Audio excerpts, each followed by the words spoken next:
Hello guys, क्या आपको NEET में बायोलॉजी में 360 स्कोर करनी है तो बस आप इस वीडियो को अंत तक देखिए।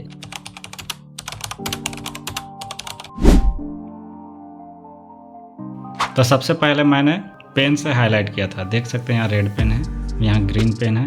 उसके बाद फिर मैंने हाईलाइटर से हाईलाइट किया था मोस्ट इम्पॉर्टेंट पॉइंट को, जैसे ट्रांसफेस यहाँ पे देख सकते हैं, ऑर्गेनेल इंटायरली डिफरेंट है कि नहीं ये देख सकते हैं। यहाँ से भी क्वेश्चन बन जाएगा, organelle are entirely different, organelle are not entirely different, इस तरह का क्वेश्चन बन जाएगा। इसलिए आप देख सकते हैं कि मैंने कैसे अंडरलाइन किया हुआ है। और फिर लास्ट में जब नीट में 10 दिन बचे हुए थे तब मैंने पूरा बायोलॉजी को एक बार रीड किया था।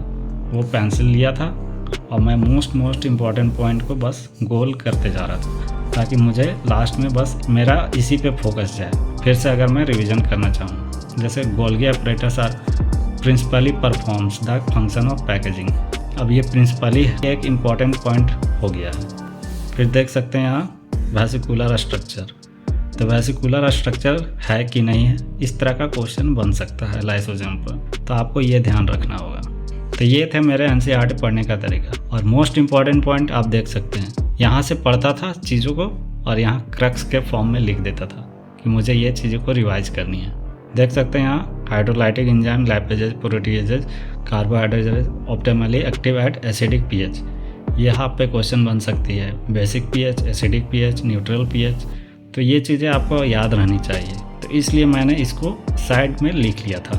तो देख सकते हैं यहाँ पे मैंगो और कोकोनट को मैंने रेड पेन से पूरा स्क्वायर बना के रख दिया और यहाँ डायरेक्टली ड्रूप में फिर स्क्वायर बना दिया। तो इससे मुझे रिवीजन करने के लिए समय नहीं लगेगा ज़्यादा कि पूरा लाइन पढ़ रहा हूँ।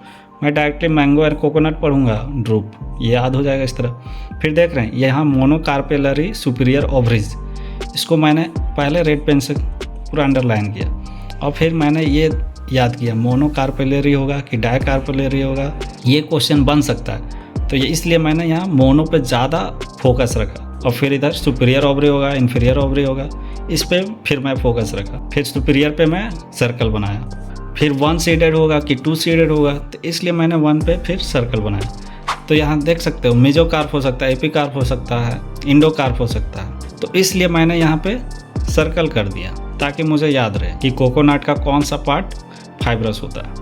और यहाँ क्वेश्चन भी लिख दिया ताकि मुझे रिवाइज करने वक्त इतना सोचना ना पड़े कि क्या मुझे रिवाइज करना है इस पैरा में, बस मुझे ये शब्द को रिवाइज कर लेना है जितना भी मैंने सर्कल किया। नेक्स्ट हैक एनसीईआरटी को याद रखने की, देख सकते हैं यहाँ पे सभी साइंटिस्ट का नाम लिखा हुआ है और उनका डिस्कवरी। ये चैप्टर में मुझे बार बार दिक्कत होती थी कौन साइंटिस्ट ने क्या डिस्कवर किया था और बार बार मैं ऑप्शन में कंफ्यूज हो जाता था। इसलिए मैंने देखा कि एक जगह लिख देता हूँ और इसी को मैं बार बार रिवाइज करूँगा, इससे आपका नेक्स्ट टाइम कन्फ्यूजन नहीं होगा उसी क्वेश्चन में। यहाँ पे भी आप देख सकते हो एटीपी सिंथेस का 2 पार्ट होता है, CF0, CF1। अब वो दोनों में क्या डिफरेंस है उसके बारे में लिख दिया मैं डायरेक्टली। अब इससे मुझे याद रहेगी चीज़ें कंपेयर करके।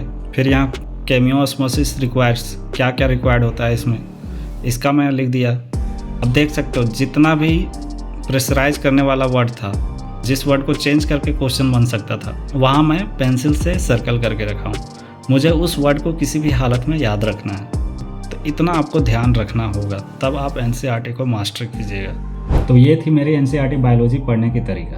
और जैसा कि आप देख सकते हैं मैंने स्क्रीन पे दिखाया कि मैंने टेस्ट पेपर को एनालाइज करता था और मोस्ट इम्पॉर्टेंट पॉइंट रहता था उसको मैं लिख लेता था, जिससे मेरा पूरा का पूरा चैप्टर कंप्लीट हो जाता था। और वहीं से मेरा हर एक बार क्वेश्चन गलत होते थे, तो लास्ट में एट द एंड मेरा क्वेश्चन भी गलत होने बंद हो गया, क्योंकि वो मेरे वीक टॉपिक में आते थे। अब वो वीक टॉपिक स्ट्रॉन्ग टॉपिक बन गया था।